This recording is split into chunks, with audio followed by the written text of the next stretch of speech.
Hello, this is Patrick at OneCNC West, and what I'd like to do in this video is demonstrate the toolpath that is exclusive to OneCNC Mill Expert.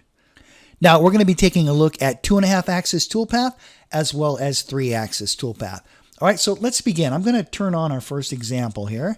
So here we have a part. This is a simple solid model, and we have a pocket, but you'll notice that the actual walls are very thin here. All right, so let's head over to the command manager, go into stock toolpaths, high speed pocketing. Going to select the boundary for the pocket, right hand mouse click, and then let's define our tool here. We've got a 5/8 diameter end mill. Speeds and feeds look fine. Let's click next on that. For the final Z depth, we want to change that to -0.5. That looks good. We'll click next on that. Now, here's what's available within Mill Expert. It's this option called Center Optimize Close. This strategy is great for pockets that have thin walls. And the reason why is it uses high-speed machining to rough out the center. And then still while using high-speed machining, it works its way outward. So it's great when you have pockets that have thin walls. And again, this is only available within OneCNC Mill Expert. Let's turn this option off. We'll click next on that. Let's go ahead and ramp into the pocket. That looks fine. We'll leave 20 thousandths on the side. I think all that looks great. Let's just click next and let OneCNC generate the toolpath. So if I were to hit the spacebar twice and go to a top view, and if we just left click on the machining operation, you can see that OneCNC has started at the center and then worked its way out. This is a very powerful pocketing strategy and only available within OneCNC Mill Expert. All right, now let's take a look at the next example. Let's turn this off and let's take a look at this part. All right, so it's not a very complicated part. This is a shape that we're going to be machining, but the thing is we want to rough this material out. Now what makes this interesting is we're going to be roughing this out of a casting, a 3-dimensional casting. And this is only available within OneCNC Mill Expert. We don't need to look at the casting. I'm going to turn that off. Let's head over here to our pocketing operation. Going to select this outside boundary and the boundary of the shape. We're going to right-hand mouse click.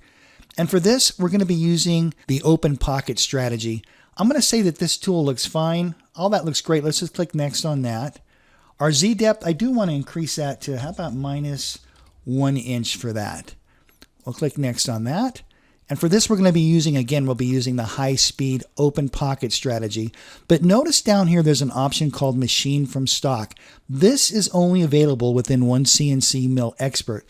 And what it allows us to do is to use a 3D solid model as a containment boundary. In other words, all of our roughing operations are going to be contained within a 3D model. Typically, when you're performing a toolpath and you need a boundary, we typically think of a 2-axis boundary, but now we have the ability to use a 3D boundary. So here's how it works. Where it says Machine from Stock, just left click and just select the layer that contains that 3D model. And in our case, it's the casting layer. We'll click next on that. It's okay to plunge because we're actually going to be starting on the outside and moving in. I'm going to click next on that. I think all this looks good. We'll take 200 thousandths depths of cut. We'll leave 20 thousandths on the side of the part. Let's click finish and let OneCNC generate the toolpath. Now to see this, let's turn our casting layer back on. I'm going to change our view to, well, let's start with a left view, okay? And if I just left click over the pocket operation, you can see how the pocket operation has confined itself to the actual shape of the casting. And remember too, this is the center line of tool, so it's indeed going to remove all the material. Very, very nice. All right, so one more view. How about a quick front view? Same thing, I'm just going to left click on the machining operation. And again, you can see how the toolpath has confined itself to that shape. All right, great. So that is an overview of some of the 2.5 axis advantages that are provided by OneCNC Mill Expert. All right, so let's take a look now at some 3-axis toolpath. I'm going to turn these layers off.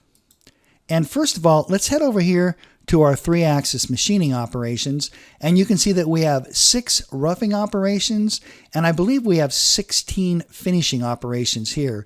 Now, if we compare that to Mill Professional, you can see Mill Professional only has 2 roughing operations and 3 finishing operations. So you can see there's quite a difference within OneCNC Mill Expert. All right, a lot of power here, a lot of control, a lot of things that you can do. I don't have time to demonstrate every single one of these machining operations in this video, but I do want to demonstrate some of the machining operations that I think really stand out. One of them happens to be this deburring operation. In fact, let's turn our deburring part on. That looks good. So let's say that I want to deburr this, and this is not a chamfering operation. I just want to deburr it right on the CNC, so when the part comes off the machine tool, I don't have to have a second operation with somebody manually deburring this. Okay, so it's very simple. We come down and select the deburr operation, and then we're going to define a tool. And for this tool, I'm just going to be using a 1/4 inch diameter ball end mill. My speeds and feeds look okay, so I'm going to click next on that. Clearances look great. We'll click next on that.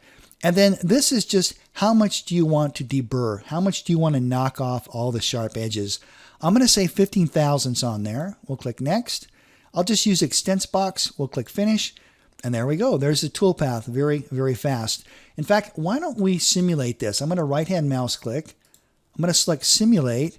And I'm going to be using the solid model I created earlier for the stock. We'll click OK. And here we go. So if I zoom in a little bit. In fact, I want to rotate this a little bit so you can see. There we go. You can see the deburring there. Those bright edges are being machined off. Very, very intelligent toolpath as it moves along. It's aware of course, the geometry as well as the geometry of the tool. Now, another thing to point out is I told OneCNC to deburr all of the part, everything that the tool can see. So you're seeing that it's actually deburring that hole as well. Now we're going to deburr these side cutouts. Very, very efficient. But you do have the ability to tell OneCNC to just deburr certain edges. You don't have to deburr the whole part. But this is a great example of a very powerful machining operation provided by OneCNC Mill Expert. Let's take a look at another machining operation that I think stands out. Let's turn this layer off. And let's take a look at the custom finish operation. So here we have a part. And what I want to do is I want to create some toolpath that's going to machine these fillets up at the top. All right. Now with OneCNC Mill Expert, you can use geometry to define the toolpath. And all I've done is I've just created some simple wireframe geometry. Let's hit the space bar twice to go to a top view. And OneCNC is going to use that wireframe geometry to actually guide itself for the toolpath. In fact, it's going to take that toolpath and project it down onto the surfaces or solid that's underneath there. So here's how it works. We're going to come over here within the command manager, select custom finish. And then here, this is just how do you want to select the wireframe geometry. You can manually pick the geometry if you want to. You can tell OneCNC to select all the geometry, but in my case, I'm just going to select layer, click on this button here, and I want to select my toolpath layer because that's the layer that I have all this wireframe geometry on. We'll click OK to that. Now we're going to define the tool. For this, I want to use a 1/2 inch diameter ball end mill. That's exactly what we have there. I'm going to say our speeds and feeds look great. We'll click next on that. Clearances look really good. We'll click next. Now, if you want to, you can cut a little bit deeper into the part, but I don't want to do that. I want to use this simply as a finishing operation, and that's why engrave amount is set to 0. We'll click next on that. I'll just use extents box to speed things up. We'll click finish, and there's the toolpath. Let's take this into preview really quick. Preview toolpath. What's very powerful about this command is notice how the tool is staying tangent to the geometry. So OneCNC is quite aware of the geometry, the part geometry, as well as the tool geometry. We're using a ball end mill, but this very well could have been a bullnose end mill as well. So with OneCNC Mill Expert, you have the ability to create custom finish and custom roughing operations by just using simple wireframe geometry. All right, that's it for this video. We took a look at the advantages provided by OneCNC Mill Expert. Thanks so much for watching, and I look forward to seeing you in the next video.